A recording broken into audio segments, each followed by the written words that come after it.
This podcast is sponsored by MD Serono and AbbVie.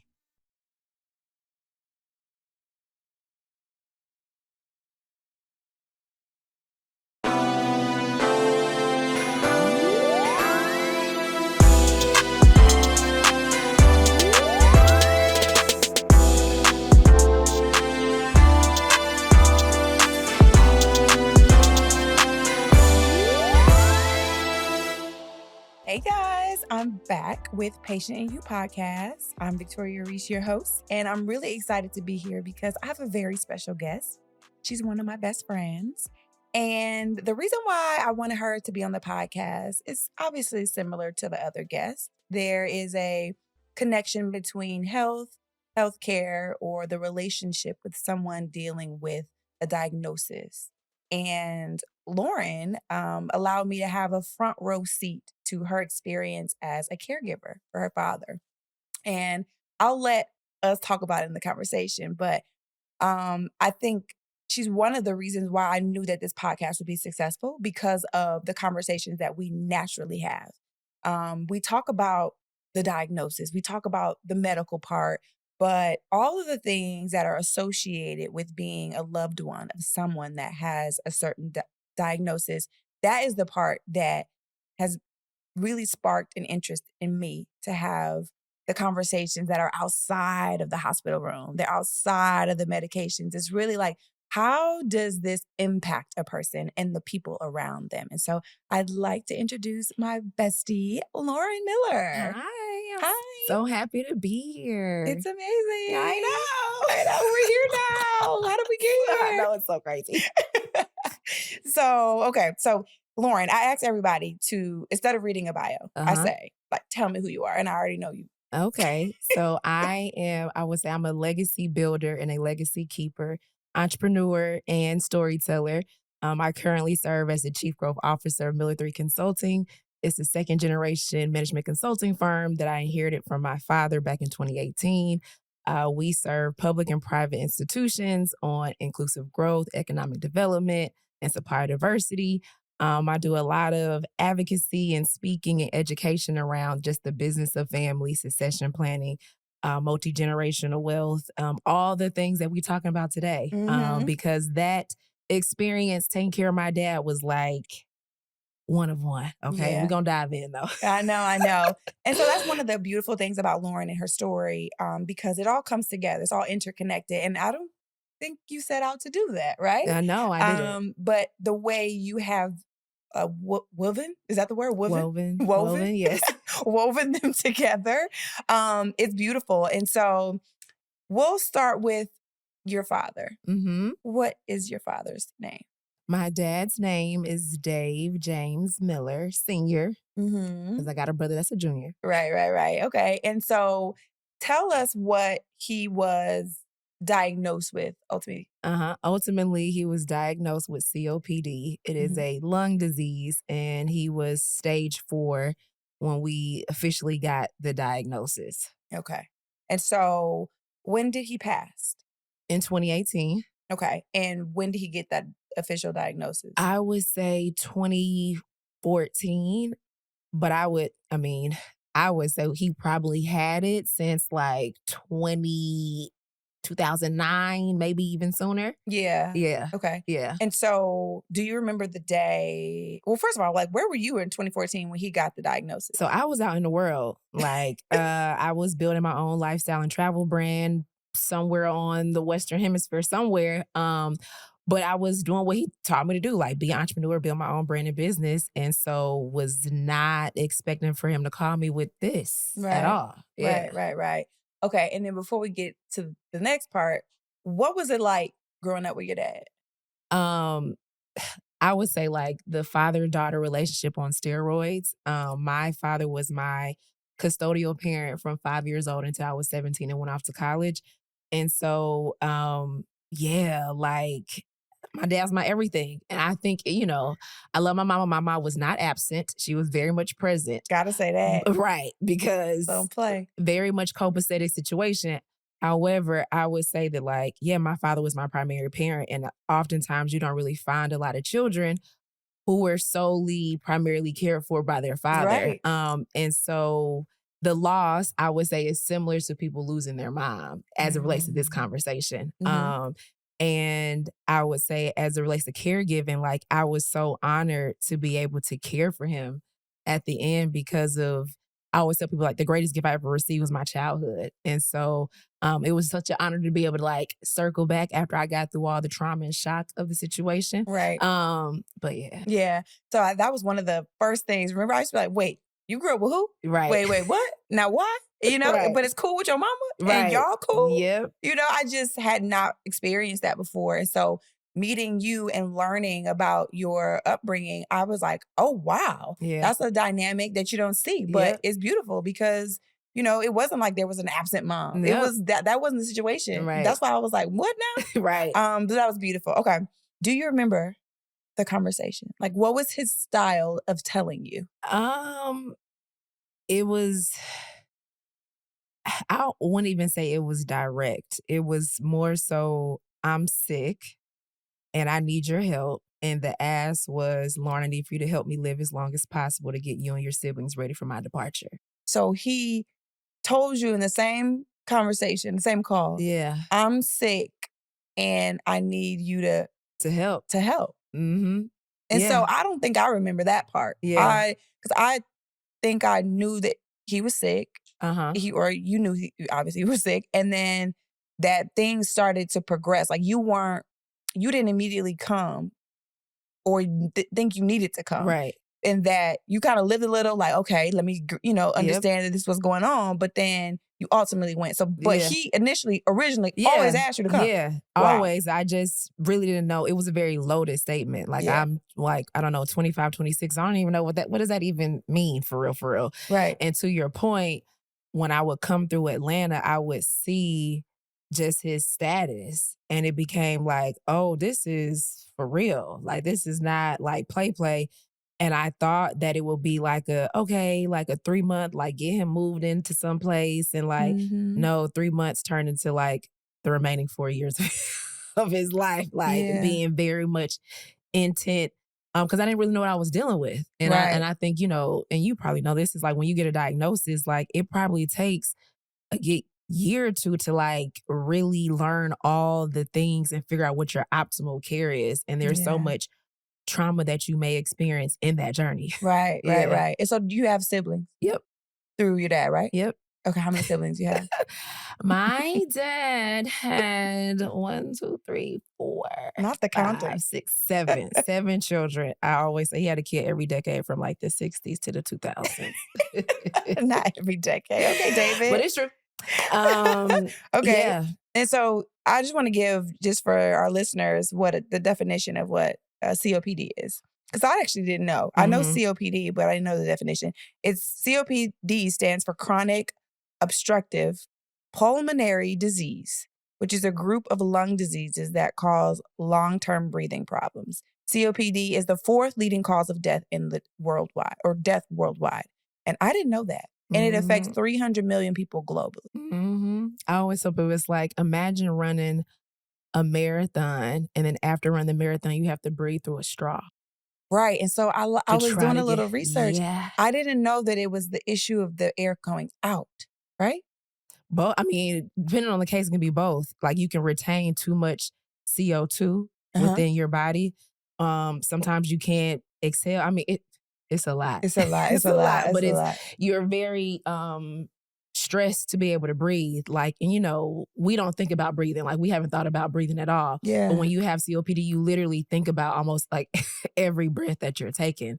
In the sense of like, our perfume could potentially take my father's breath away and he could pass out because it's too strong and it takes up too much oxygen, air that he needs at that given time. Wow. Craziness. Okay. And so at Howard, Lauren and I went to Howard together. Yes. Bison. And so what did you study at Howard?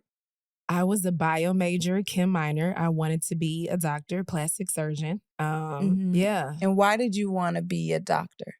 I was really good in math and science, and naturally you kind of like get pushed in that direction. I went to be a plastic surgeon, own my own practice out in California. And yeah, that was really what it was based in. And then I shadowed a doctor at Howard Hospital watching a baby get circumcised and I almost fainted.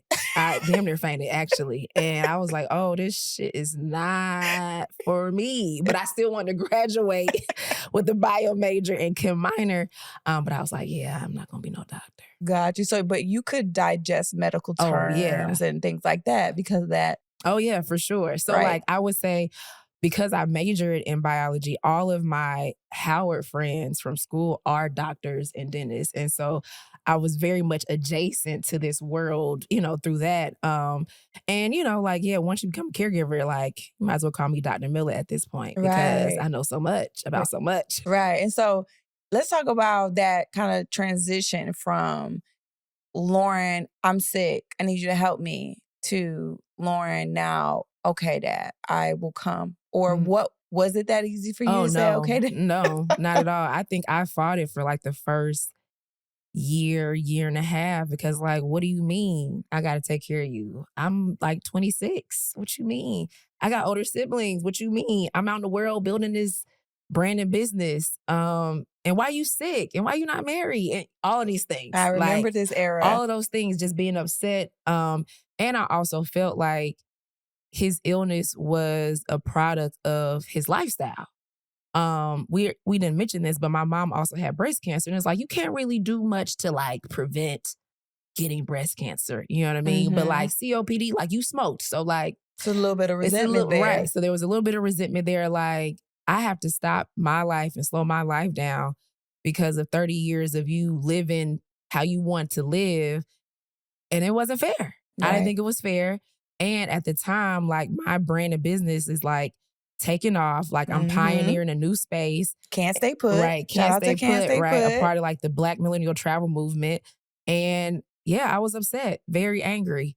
And it took probably like a year or so for me to like finally start to turn the corner and understand, like, and I think that's where my understanding of my inherited responsibility came into play. Yeah. And so what she meant by the Black millennial travel, like the whole wave, is like Lauren had a brand or has a brand, because it ain't put to sleep. We always tap back, but Lauren founded Can't Stay Put. And I remember watching that closely too. And so explain a little bit of what Can't Stay Put in, because I want to tie it back into how that was polar opposite of what you ultimately had to do. Yeah. It was about jet setting. Yeah, literally. And you had to go. So explain what it is a little bit. So I launched Can't Stay Put in 2013. And essentially it was a platform to inspire people to travel as well as to follow their dreams and aspirations. And I started flying by myself at 5 years old. My dad was my primary caregiver in Atlanta, but my mom lived in DC. So they used to ping pong me back and forth. So this brand was really like a manifestation or like the product of my upbringing. And so at the time, there weren't a lot of Black people in this space, definitely not traveling for a living. And I was an inspirational explorer, made the title up. I was like, shoot, everybody else make up title. I'm making the title up. Everybody's like, oh, what now? Right. And me and the founder of Travel Noir were very close at that time. And so building her brand, she needed a lot of content of Black travelers. And so there was like this symbiotic relationship. And so I'm out in the world speaking in Soweto, Chile, India, like doing partnerships in Iceland, and really kind of setting the blueprint for what you would call like travel content creators or travel influencers today. At the time, that term didn't even exist. It's a lot of activity taking place. All right, I'm feeling myself. I'm like, I'm out here and I stepped out and quit my job in LA. Out in LA, sleeping on her couch, and trying to make a way. And so it was just like, God, why would this be happening to me right now? Like, I'm out here trying to help people that look like me, using my privilege. And I just didn't understand. But at the same time, like bringing it home, had I had a traditional career or a traditional job, I would not have been available to step in the way that I did. Right. And so I was still managing Can't Stay Put, like caring for my dad, and then somewhat being an apprentice of his business. And so there are times where like, I remember flying back from like India and like going straight to the ICU, or like being in Brazil and talking to surgeons. They're like managing a lot. And I look back like, I don't even know how you were doing all of that. You know what I mean? But I was doing it, trying to, because I just didn't want to quit. I didn't want to give up my dream for this. I just didn't think that was fair. I remember that era of you feeling really conflicted. Yep.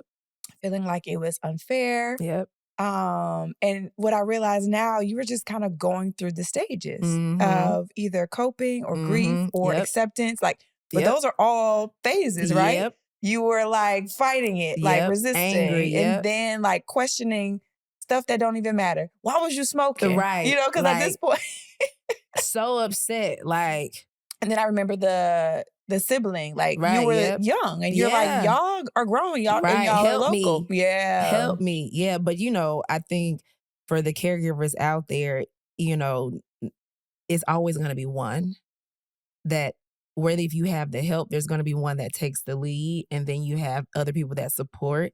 And so I think it's just something that you have to wrap your head around. And it's based on, who's available, who actually has the leadership to do it. Because I think for me, assume that like, well, I'm not the oldest should like know more about this than me. And it's like, sometimes you're called to do something and it's independent of how old you are.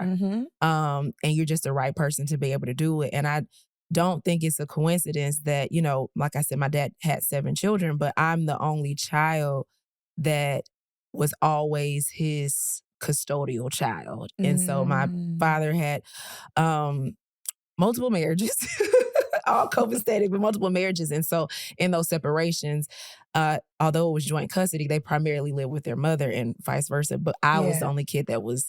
And so I don't think it was a coincidence that I was the kid to like be there at the end, like heavily in there. That makes sense. Yeah. So, it makes, like after a while I had to be like, it was your duty. So go ahead and fall in line. Yeah. And I also think like, well, one, to all the caregivers out there, like those eras of acceptance, like, or not wanting to do it, or like not feeling like this fits in your life, having to drop things and change your life to prioritize someone else.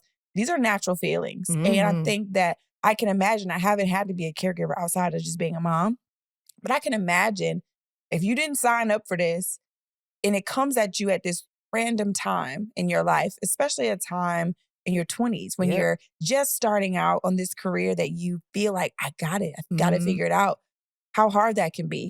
And so that is why this conversation and this podcast is so necessary, because we want to shed light to feelings that are normal. Feelings that you probably don't have a lot of people to talk to or a lot of guidance. And so it's like, I sympathize, I empathize with the era. And so I talk to my mom a lot about, I'll be telling you, like my mom is taking care of my granddad. And I'm like, I feel it came kind of after your era. And I felt like I was kind of saying the same things and supporting her in the same way of, I know, it's not fair. It ain't. It is hard. And so talk to me about, so now you understand the assignment. It takes you a while to kind of fully lean into it, but you lean into it. And now what? What happens? You go to Atlanta or you come to Atlanta? I'm in Atlanta, making rotations, like sometimes flying in every 3 to 4 days and sometimes staying for extended periods of times. And so it is now trying to stabilize this situation because you don't have all the answers when you get the diagnosis. And so going to the doctor, and I remember like my dad wanted me to dress a certain type of way because people gonna treat us differently if you present. And I'm like, man, listen, I don't even want to be here, okay? And now you're giving me a protocol, but it's real. And so in hindsight, I just think about like the training up that took place during that time period. So we are going to any and every doctor that we can talk to, trying to figure out the right housing situation. In the midst of him, he was probably in the hospital more than he was out of the hospital the first 2 years. And so when you're dealing with a lung disease, it can be very traumatic because somebody's losing their breath. So and you have flare-ups or exacerbations, if you will. That's what they're called, where like somebody can literally be losing consciousness right in front of you. And you feel like, oh, wow, this person cannot die on me. Like, yeah. And having multiple of those experiences during that time, like I tell people all the time that like caregiving was actually more traumatic than my father's actual death. And it's crazy to even like say that out loud, but like Yeah, so going to the doctor, learning about the situation, having those trial and error moments out in the real world to be like, oh, okay, well, we need to have 2 backup tanks in the car and a backup in the trunk, and we need to have this place in the middle because if anything ever runs out, or like nobody can wear strong perfumes because it's been times where it has taken his breath away, or strong cleaning. So all of those things you're having to like learn on the fly, Yeah. and having these traumatic, sometimes hospital visits that teach you the lesson. But really for me, it just learning how to navigate, learning that the healthcare system is crap in a lot of ways. Yeah. But then also, just feeling proud, because I think a part of my identity became like, I am caring for my dad. Like he can't really do anything without me. You know what I mean? That dynamic of, parent, child, but I'm now taking care of you. Mm-hmm. Yeah. Well, what a heavy thing to carry at such a young age. Mm-hmm. And so what was that dynamic like with you? So first you're novice. You don't know much about COPD outside of maybe what you learned in textbooks. And then now you are a caregiver. So you're like a spokesperson. Mm-hmm. You're listening and learning from doctors, but then you're learning about advocacy because you have to advocate for your dad. Tell me about that. Like, do you remember the transition from like, kind of like, yes, doctor, to no, doctor, this is what I want. Like, do you remember that? I think like there were maybe like 2 instances where the doctors were like, this is it. You know what I mean? And like we in the ICU, like, bemoaning and all that. And it wasn't it. And I was like, okay, y'all don't really know what you're talking about. You know what I mean? And I think that was a part of the switch of like, yes, these are professionals. And yes, they have gone to school for this, but they're not God, one, which we know. But 2, there's a space for you to push back on what they're saying because they don't have all the answers. And I think that's when I was like, all right, like, let me listen up a little bit more. What are y'all giving him? What is his medication? Did you check this though?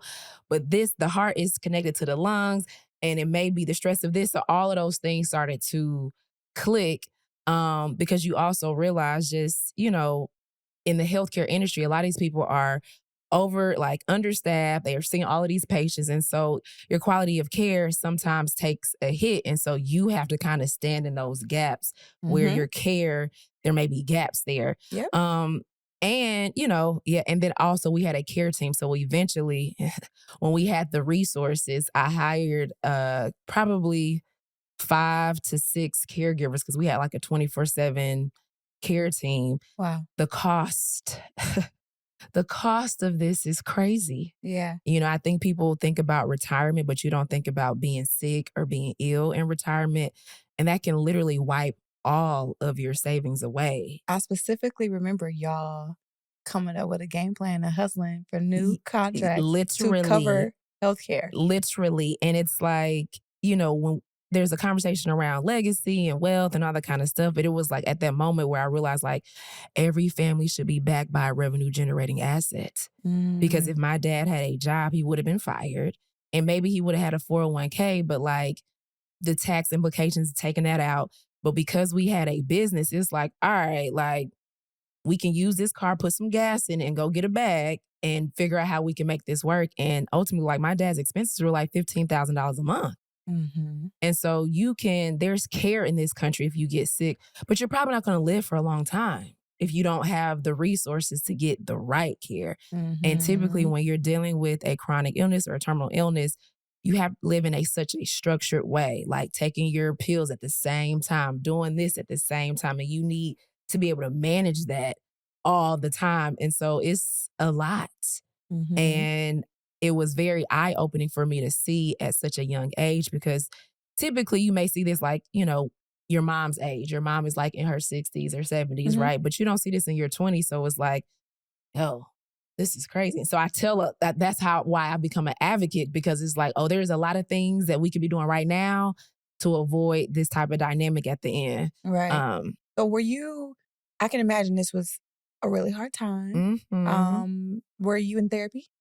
Not at the time. There was, I guess there's always space for therapy, but I would say there wasn't no space, no space for no therapy. But I mean, to be transparent, you were working on your entrepreneur. So did you even have insurance? No, I don't think I had insurance either at the No, time. I didn't have any insurance. I was freelancing or like, out here. And no, I wasn't even thinking about insurance. And I also think like when you're in the thick of it, like you're just in the thick of it. You're trying to get to the next day and you don't really have the time to fully process. And I tell people all the time that like I've probably processed more of what I experienced during caregiving in my dad's like in death. Yeah. Because you're in the thick of it. You don't really have any time. And I think I shared this with you before. Like there are times where like I would go to the hospital and cry for like 10 to 15 minutes beforehand to like get it out and then go in so I could deal with the doctors and surgeons and all of that because you can't really be on no wimpy because you have to tell them exactly what you want. And so like there is no time to like feel like, oh, I'm in the coping stage or like I'm in the anger stage. Hell no. Like it's like, okay, he needs this care. He needs this doctor. Like you gonna have this surgery. And it's like, nah. Yeah. Yeah. And so I got a little facts and stats about caregiving. Mm-hmm. According to a 2020 study by the AARP Public Policy Institute, 1 in 5 Americans is a caregiver for an adult or child with special needs. Most caregivers are women, and they tend to spend more time caring for loved ones than men. Mm-hmm. The average duration of caregiving is 4 years. Yep. Was it yours around that time? 4 years. Yep. And so that kind of leads me to, we were talking about just therapy and the mental health aspect of it. It's making me think, or what's coming up for me is grief. Mm-hmm. But the fact that grief starts early before sometimes the person is gone. And so can you talk about grief? Yeah. I feel like I probably grieved my dad like 3 or 4 times before he actually physically died. I think, when you're in the ICU and they're like, this is it, say your goodbyes, you're like, oh, like, like you go there, you take it there because this is what they're telling you. So it's having those traumatic experiences, but then also just the grief of like seeing your superhero not be a superhero and like it being in your face every single day. And like, I think I would akin it to like being in a storm. It's like, it can still be shining over there or like good things could be happening. I can see it, but like, it's still raining over me. So it's like, even though there were great things that were happening during that time period, it was like, okay, that's great. But then I'll get a message from the caregiver like, your dad stopped breathing or like, oh, something else. And it's like, well, it's very much short-lived. And you also, there's grief around like being sad because you don't want to be the sad friend either. And I remember like us talking about like, I'm tired of my friends asking, how are you? Because it's going to be the same answer. It's terrible. This is terrible. Right. Like, I remember you saying, sorry, but I'm telling you what's going on, but I don't want to be this friend with the bad news or like the sad news. And I'm like, girl, this is your life, But you were like, no, I'm tired of being this. I'm tired of that being my update. Yep. And I don't know.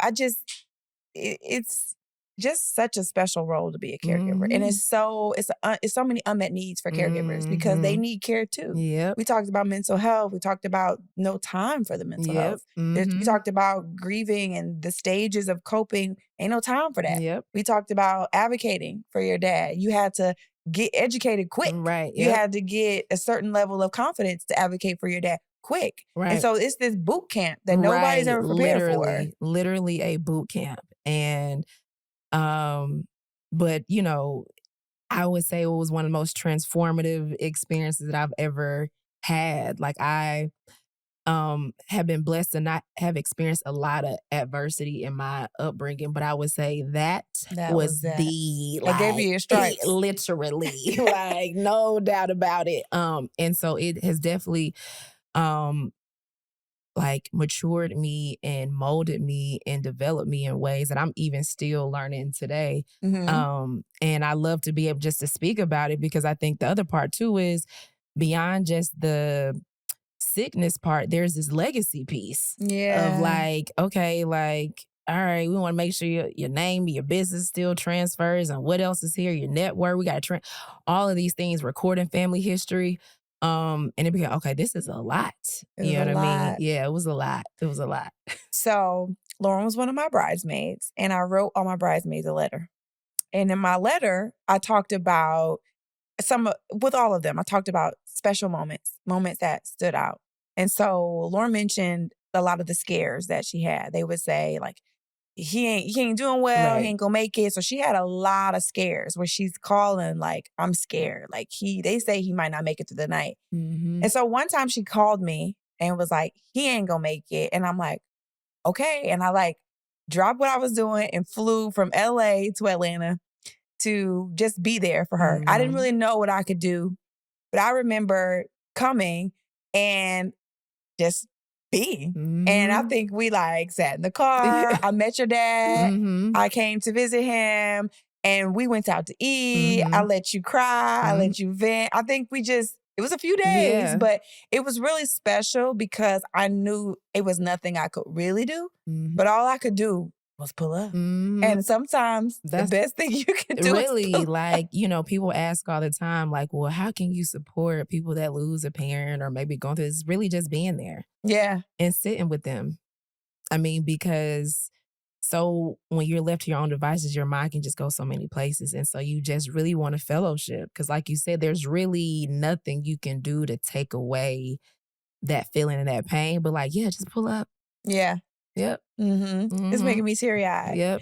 Because I told you in that letter too, one of my biggest regrets was not being able to make it to the funeral because I felt like I didn't pull up. I didn't finish the mission, but I already apologized. Yes, and it's okay. And, you know, that's like life stuff. And, you know, it's crazy how things come around full circle to first even be having this conversation on this podcast, on your platform. I know.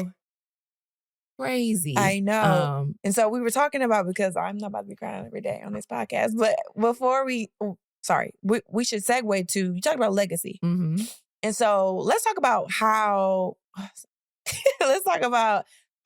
this experience kind of shifted you into some of the work that you were doing. Because we know you said your dad kind of said, we got to figure out this business part, the succession plan. And so talk about that a little bit. Yeah, like I was raised by an entrepreneur. Like I never saw my dad work for anybody. So like I knew the concept of entrepreneurship. I knew the concept of ownership. And also my family, we have been farmers and landowners for 150 years as well. So knew that we had, you know, like a family story or legacy. But I had no interest in being in the business at all. Like I saw you be an entrepreneur, so I want to be an entrepreneur. I don't want to run your business. I want to start my own. Right. And so as I came into the fold as a caregiver, it was like these family stories, these family achievements are hitting even greater because I'm telling you, because this is who you are. This is who you come from. Like this is in your DNA. And so he was telling me these stories through a different lens now. It's like, I'm on my way out and I need you to understand what you're made of and what you come from. And so I think at that time, it was like, I was still kind of upset that like, you still trying to tell me to like, stop doing what I'm doing. But he was like, you know, Lauren, like, I'm not trying to rain on your parade. You've been doing what you've been doing for about three years. This has been around for 30 plus years. Right. And this is something that I want to be able to sustain you guys and lay you guys a golden egg as you guys' father. Like a part of my role is to provide. And I want to make sure there is something here that can assist in providing for you guys and providing some type of support. I want to pause you right there because this is a part of caregiving or an unexpected diagnosis or, you know, like that people don't talk about that, like the preparation for it, because sometimes it come at you fast. Now, some stuff we got a little bit of leading up to before you get older. But if you get diagnosed with an illness and then it's kind of rapidly or it's terminal, it's like, what do we have in place? Right. And so the reason I wanted to pause is because so many people like put their families in positions that they can't take care of them while they're ill, and they definitely not going to be able to take care of nothing after. Yep. And it's like, you know, not even to sit here for a long time on the subject, but just how important it is to start now to think about the fact that something can happen at any time. Right. But absolutely in old age. Yeah, it is. I will say, like in hindsight, although we were blessed to have the space and time to do things, like my dad's foresight and all of the things that we did at the end made the end's so much easier. Like the grieving of a family member is enough. Right. You know what I mean? Like not having the resources can create even more headache, or not knowing what the wishes are. Like we had already like packed up all of his stuff months before he ever passed. So all of that was contained. And so I would say one of his gifts was like bestowing upon me the greatest way I could experience the worst situation.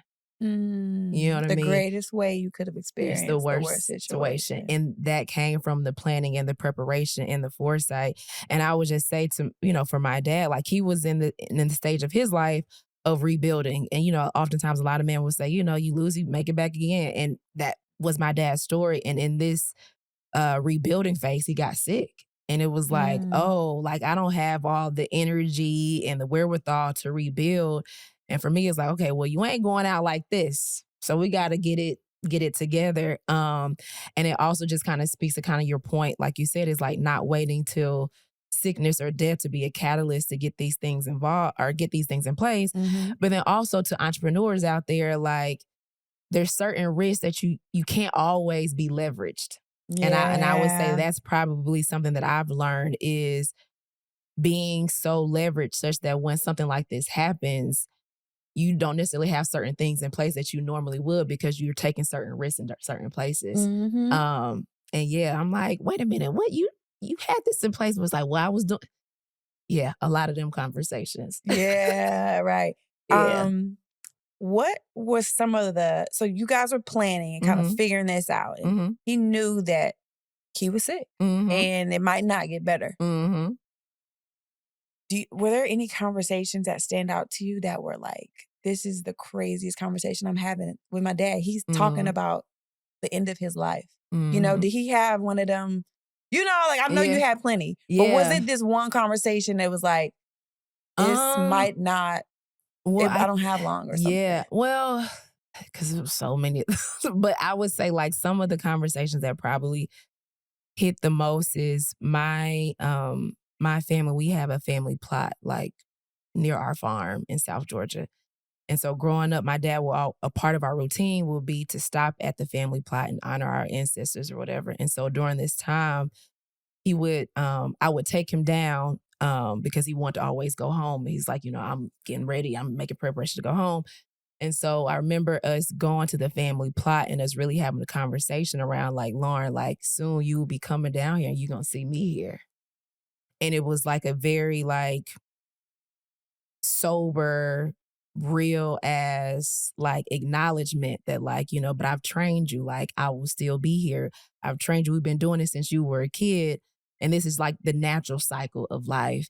And so, kind of piggyback on that legacy conversation, like in understanding my inherited responsibility and being grateful that my ancestors had the foresight for us to have a family plot, for us to come and honor our ancestors. We're not by no extra nothing. Like we own that land. And so many of these experiences that I'm having that are one-offs, I'm really understanding the true power or like just who I am and what I come from and just the power of that. And so I would say that was probably one of the like real like conversations. And I would say in hindsight, like I think about it every time I pull up. It's like he said I was gonna be coming down. I was gonna be looking, and I'm looking at you. And I talked to him in that vein, like, I'm so happy that you trained me up, because he really did. And he also said that like, I'm gonna leave here on my terms, because one of the other things that I used to fear was in building a brand called Can't Stay Put, I had to travel a lot. And so although I was very present, I was still gone. And I was just like, God, please don't let this man die while I am gone. Like that would just be the worst situation that could ever happen. And he didn't. He was like, you'll know. And literally like him dying was based on him advocating for this very risky surgery, because he was like, Lauren, like, I know there's a 80% chance that I'm going to die, but I am not the person that's going to be just okay with my current status. Even if there's a 5% chance, I'm going for it. So even in the end, it was still him dictating what he wanted. And so it just ended up not working out in his favor, but it was not based on any outside. It was like, this is what I want to do, and I'm prepared to go out. And so I'm just happy that he kept, we had those conversations. And we kept those promises because that was one of my major fears, is like not being there. And he was like, I will never leave you without you. You'll know. Mm-hmm. And he kept his promise. Yeah. So take us back to when you learned that he died. So my father was on life support. And so it was a matter of me just exhausting all of the things that could be done. And it got to the point to where he had a blood infection. And in order to deal with it, they would have to remove all his IVs, and the two would have to be taken out. And he couldn't go that long without being incubated. And so it was one of those things where you could do a trachea or like, and it was just like, at some point I have to call it. You know what I mean? Yeah. So I was, yes. So I was power of attorney. And, we signed all those documents beforehand. And so it was clear amongst my siblings. And so he had the surgery in November. I had my last Can't Stay Put event November 5th. He went into surgery on November 15th, and he died February 11th, 2018. So he was in the hospital, was that December, January, for 2.5 months after that surgery. And so I would say that first week of February was like, the doctor was like, it's really just the life support. You know what I mean? And you guys need to make a decision. And, obviously, like, I'm taking counsel from different family members and with my brother and siblings, and we're all having our time. And I remember my aunt saying, just make sure they're doing what they're supposed to be doing, because we had 24/7 care. And she was like, I'm pretty sure they never really experienced a Black man that got care like a hawk. Like, you got people up here, they can't do anything, because you always got people watching. So she was like, just make sure everything is right, because they're probably experiencing the care of a Black man in a way that they've probably never experienced before. They needed to see that right. too. And also, and we didn't even talk about that, just like the standard that my father was operating in, not just for us, but for other people that were coming behind us. He was like, I'm doing this because they're going to treat other people better. We're educated, and there's some people that come in here that are not as educated as us. And so you think I'm giving them a hard time, but it's like, no, I'm creating a better standard for us. So anyway, back to being the end. My aunt had made that comment. I was like, okay, like, let me make sure I've crossed every T, dotted every I, talked to all of the doctors. And then it got to the point where, like, we called it, like, we designated a Sunday, and me and all my siblings, we were all there, and we like played his favorite music. And I'm like, this is so crazy. You're going out. Like, it's such a like party. Of course, this will be how you're going out with all your kids around, like making a statement. Like, it's not a traumatic from like a phone call situation. Right. And we were all there, and we had all of our moments. And I think around like 6:37, we pulled the plug, and it probably lasted for like a minute and a half. Yeah. And me and all of my siblings were in the room. With Legacy. Yep. In the room with Legacy. And like, we were there to take his last breath. And I was like, this is the ideal way that you want to go out. You know what I mean? Like, because it's a terrible thing, but it's like, if you can have it in a way that like your children are around you, they love you, they've made their peace, like you done secured your business, your legacy, like, like, job well done, sir. Yeah. What did you want your dad to know before he left? Well, we didn't touch on this, but I got on my dad's ass about a lot of his stuff, right? A lot of his life choices, because I want him to go to heaven, okay? And it was like, I honestly do feel like in some ways that his illness was to sit him down, to sit with his life, and to sit with the decisions that he made. And so we talked about any and everything. But what I will say is, like, at the end, I just wanted him to know just how honored I was to be his daughter. And yeah, just how proud I was, and proud I was to come from him, come from our family, and just all of the work that he had done in the city of Atlanta and across the country. And it's just like, wow, you were a country boy from a town of like 700 people, and you left our legacy and footprint around the world. And so it was like, it sucks that you're on your way out, dog. Like, I'm just not old enough to get to know you as a person. But yeah, I will always say that, like, I gave him every flower.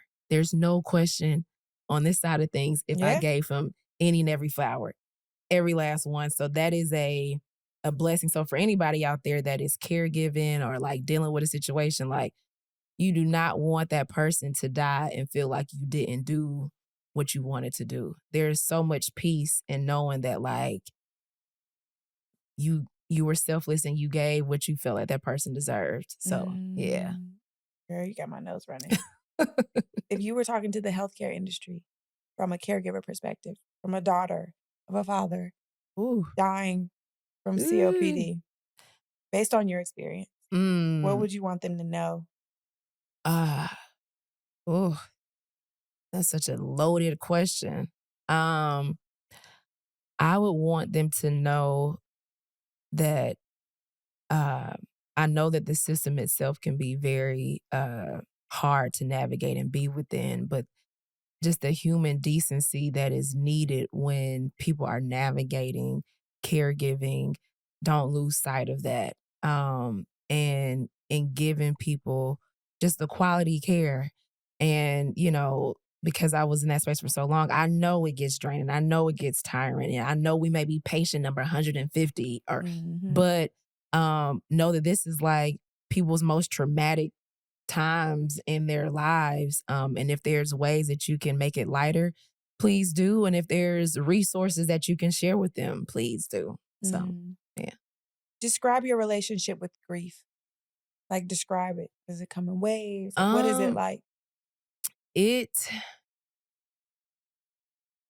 comes in waves. I will say that like my grief journey, because there is a legacy that has been left behind, it has helped tremendously. I think Healing in it. it's very much healing because I think a part of it is you want to keep this spirit or this person alive, like, or you want to feel them, you know, and that's what you're missing. And so when they have a legacy, whether it's an organization or a business or a tradition or whatever, you're able to still be connected to them. And so like in every, you know, I'm the chief growth officer of the business. So in every proposal that I send out, I include my dad's name. He's listed in every proposal and every presentation we give. And so like he has been gone since 2018. And it's so I'm literally like living and experiencing what legacy really is and like things living beyond you. And so it's a very somewhat out of body experience to like be in it. It's like, oh, like this is what like people be talking about this, but like this is really what it is.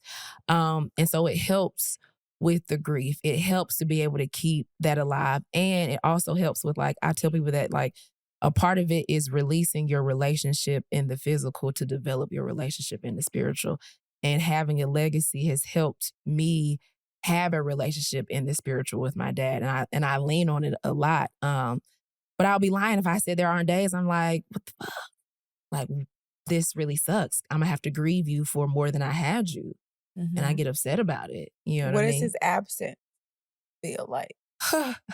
A lot of people say when their parents pass, they feel like untethered. you have your mom. Yeah, you feel untethered. People feel like a little lost a little bit. Yeah, you do. You feel untethered and you feel like there's a natural, I think, covering and protection that a active father gives to their children, and probably daughters may feel it at a whole nother level. And I feel it. And I think the mentorship as well. And I have had to manage that because people always talk about daddy issues of not having a dad, but then there's also daddy issues of having one and then losing them. It's like, well, how I'm supposed to be doing out here? So it's hard because there's just a level of validation that your parents give you or just being seen. And I always say that like, you're not really an adult until you're no longer somebody's child. Because your footing in the world is still tethered to that person. Your positioning is still somebody's child. But when your parent goes, it's like, no, you're not tethered. And so yeah, I feel it. I feel it on a daily basis. Especially like with the current events, what's going on in the world. It's like your parent, at least your father's like, that's the sound judgment. It's like no matter what happens, like so I would say, the protection and provision is probably like the main thing. Yeah. Okay. If David Miller, we're in the room. Mm-hmm. What would you want him to know today? Well, I know he done seen everything that's been going on. But I would say that I want him to know that I'm very proud of him and very grateful for the work that he's done and the fact that I get to stand on his shoulders because doors have opened up for me simply because I am your daughter. And there's a pride that I am able to move through in the world because of the things that you have done. And you have equipped me with the skills to be able to navigate in your absence. And so I am grateful for you and I love you and I miss you. Yeah. How can people connect with you? You can connect with me on LinkedIn, Lauren Miller, but it's very common. So it's one of the most common names. But on Instagram, Lauren Rosa Miller. If you were to Google Lauren Rosa with that Rosa in there, I'll come up. And then also, I am in the midst of launching a new brand and platform called In the Room with Legacy, which will be centered around the business of family, succession planning, multi-generational legacy building, and all the things that we kind of really discussed here today. Like I became very obsessed and passionate about this work, going through this caregiving and succession planning process and wanting to be a resource to other people that are navigating this space too. Love it. So, do you have time to stick around for our next segment? Yes. Little questions. All right. Too often, we're too quiet about our health issues or the healthcare industries or like whatever it is about being a patient or being a care partner or caregiver. Sometimes we don't want to talk about it, but that's why we have this segment. Let's talk about it. So, let's talk about it. Shabu, you got a question for me? Hello, my name is Alicia. I'm from Central Ohio, and I was just calling in because I have questions about caregiving. I think that it's really difficult to get to the age where you're trying to support your parents, and there's not a lot of resources. It's just kind of like 0 to 100, where it's like you put them in a nursing home. Or they have to be completely independent. So, is there's any resources or advice or support agencies, organizations, what have you, that might have some type of services that can help someone in that position, whether it's like logistical stuff to help with like elderly paying bills or like sorting through healthcare or sorting through whatever their physical needs are, or just like their mental health needs, like some type of hotline for elderly that they can call potentially and have somebody to have companionship with, or someone that can check in on them, just whatever type of agencies that exist to support someone who's trying to be a caregiver for their parents, even if they're still remotely independent. You want to take that first? I have thoughts. Yeah. I mean, she asked a lot. That question covered the gamut, but I think there are caregiving agencies that you can solicit like CNAs from and get more resources. But I would say really getting an understanding of what you are dealing with, what are the tasks that your loved one can no longer do, what are the tasks that they can do that need support on, and what are things they can fully still own, and then assess what those things are, assess what supports you have, whether it's something that can be a family member can do or it needs to be outsourced, cost around it.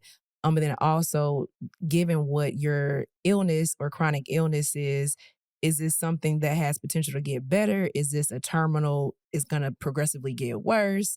And does this have an impact on mental health? Because that can kind of, when it comes to dementia or Alzheimer's, it can kind of get tricky with keeping those people in-house, all of those things. But I do think understanding what is the trajectory of the chronic illness that you're dealing with, identifying uh, the roles and responsibilities that need support, and then identifying the resources that can help support in those ways. Yeah. And she mentioned agencies, and Mhm.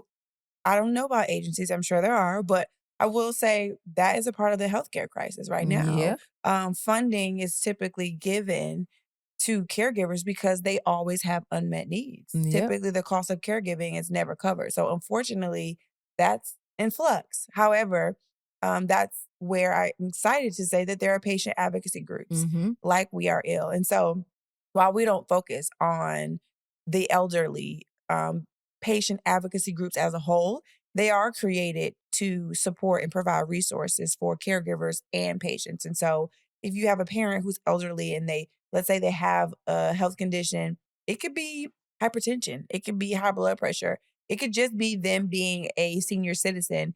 There are patient advocacy groups in different therapeutic areas that are there and created to be a resource for the patient and their families. And so those resources or those groups typically can point you in the right direction to a case manager to help you navigate some things that you may not be able to navigate as a caregiver, or financial resources. Maybe they help with co-pays or financial assistance, but also that mental health. I think she mentioned something like that. They also help with things like that. And so they have all kinds of resources like that. And so I would encourage you to explore first within like the hospital network, but also under your insurance, if you are insured or your parents are insured.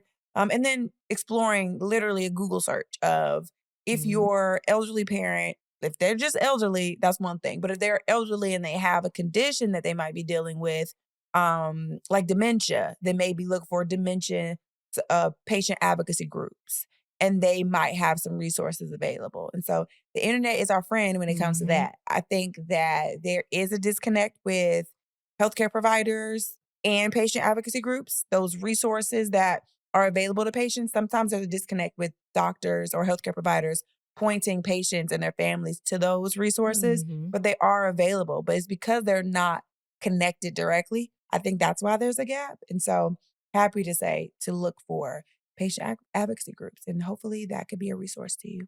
And I wish you best of luck. If you have questions related to your health, patienthood, navigating the healthcare system, advocating as a caregiver, finding community in your wellness journey, or anything related to being Black and ill, record it in a voice note or write it in a letter and send it to me at podcast@weareillms.com. So if you've enjoyed this episode, please leave a 5-star rating wherever you listen. And if you're listening to Apple Podcasts, leave a review. It helps people find the show and they can find out about the amazing conversations that we're having here. If you know someone that would find what we talked about today helpful, share the episode. And if you want to connect with us on social media, we're at Patient in You on Instagram. And then I am at Picture This Big. And Lauren, what's your Instagram again? At lauren.rosa.miller. All right. And so I'm Victoria Reese, and this is Patient in You. Patient in You is a podcast from We Are Ill. It is hosted by me, Victoria Reese. Our producer is Tribble at Ask Tribble Inc. Original music by Laura Burke. Video content produced by Joshua Duane and Matt Ellis. Don't forget to find us on Instagram at Patient in You. And subscribe to our YouTube channel at We Are Ill MS for the full video version of each episode. If you enjoyed this episode, please share it with a friend and leave us a 5-star rating wherever you listen to podcasts. It helps people find us. For more information about We Are Ill, our programs, and our initiatives, visit our website, weareillms.com. The Patient in You podcast is for informational purposes only and not medical advice. We Are Ill is not a medical organization. Always consult your physician before making health decisions. This podcast is sponsored by MD Serono and AbbVie.